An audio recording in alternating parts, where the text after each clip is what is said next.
Committee, Congressman Devin Nunes, and the Freedom Caucus Chairman Mark Meadows. And I got to say this about Mark, Jim Jordan, Devin Nunes. We'll add Doug Collins to the mix, and maybe Matt Gaetz, the freshman. He's overly ambitious, but a good guy, and he's really done a great job. Without you guys behind the scenes, because we've now seen these closed-door testimony. Without your efforts, we would not be here, and this would have likely all have been gotten away with. And Congressman Nunes, a special applause to you tonight for that speech, which I think probably you're right up there with Lindsey Graham's speech on the day of the Kavanaugh hearings. Well, thank you, Sean. And what was amazing to me that I think a lot of people didn't pay attention to is there were two retired FBI agents on the stand there on the witness table, along with Andy McCarthy, who appears a lot on your show and others. What I was amazed at is the lack of concern by these former FBI agents, one of whom Peter Strzok used to work for. And look, they served their country, and I'm sure they did a great job. But when I brought up the fact that we probably shouldn't be using counterintelligence capabilities in this country to target a political campaign, they just sat there. It was almost like they had been coached by the Democrats to not say anything bad about the counterintelligence investigation that occurred. And I'll tell you, if that's the attitude, I know we always say, oh, this happened at the very top of the FBI. But I will tell you, if that attitude permeated throughout the counterintelligence capabilities, and if retired FBI agents think it's okay to use counterintelligence against political campaigns, I think we've gone a long way in this country, because it used to be the Democrats who didn't support the counterintelligence capabilities because they thought that they were spying on their campaigns and on political enemies. It ends up, in fact, they took them over. They corrupted the whole thing, and it seems like that's the attitude throughout the FBI, at least for the former and most of the former officials. Really, it was a powerful, moving speech you gave today. And I will say this, and I mean this is the biggest compliment to Congressman Meadows, and I want everybody to understand, as the chairman of the Freedom Caucus, what you and Jim Jordan in particular did behind closed doors. Now that we're getting those transcripts, you are asking the right questions, the hardest questions, informed questions, and forward-thinking questions, knowing what the truth would eventually be and come out as.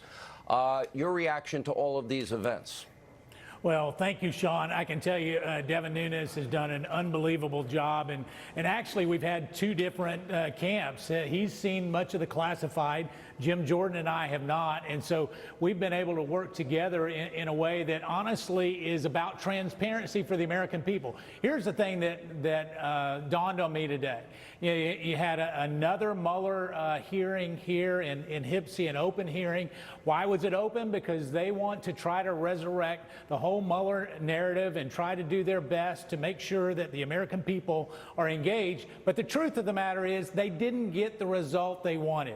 You know, there was the old Adam, if at first you don't succeed, try again. Well, they've tried again, and they'll continue to try. But the problem is they know the truth. Even some of the witnesses today here on Capitol Hill, they're supposed to be experts. They hadn't even read the Steele dossier. That's how not credible that was. That's pretty amazing, too. So how are we to interpret this New York Times news tonight?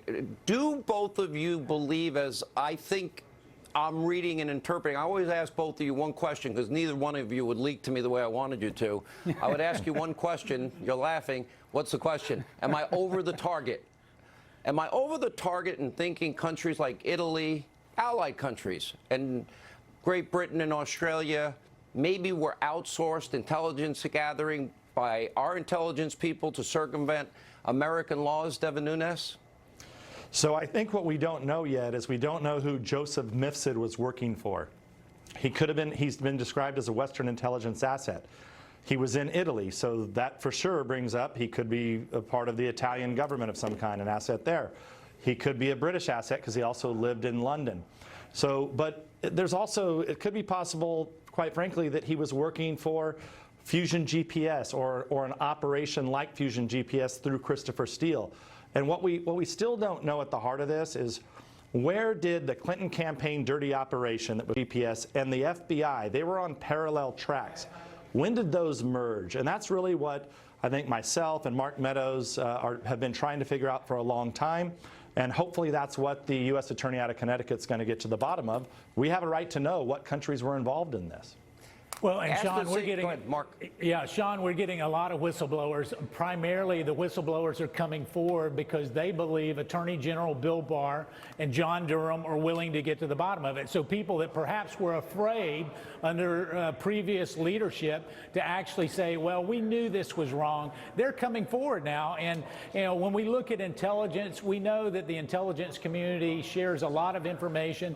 What we also know, what Devin Nunes knows, Jim Jordan, Mark Meadows, and others that have been involved, is that the Steele dossier, Christopher Steele, his dossier, not only does it have its origins with Fusion GPS and the Democrat National Committee, but other players that are connected, Sidney Blumenthal, and they were shopping it to every media outlet that they possibly could, and the FBI knew it. That's the problem. The FBI knew it prior to that first FISA, and here they are using it as credible information for a FISA application. I just think that that's totally wrong.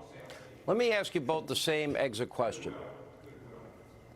Most people are asking me, when are they going to be held accountable? What do you see in the future, Devin Nunes? And you know a lot more than I do.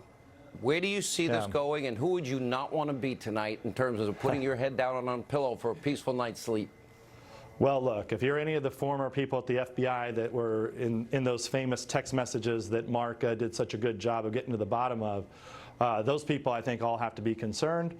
If you look at any of the dirty operations arms of the Clinton campaign, and there's a lot of people that were both at the DOJ involved in that, spouses of people at the DOJ that were involved, because ultimately that Steele dossier permeated down all the way through, ultimately to the special counsel. And I'll just close with this tonight. That is that I was finally able to see the scope memo. And remember, I had these concerns that it was based upon the Steele dossier.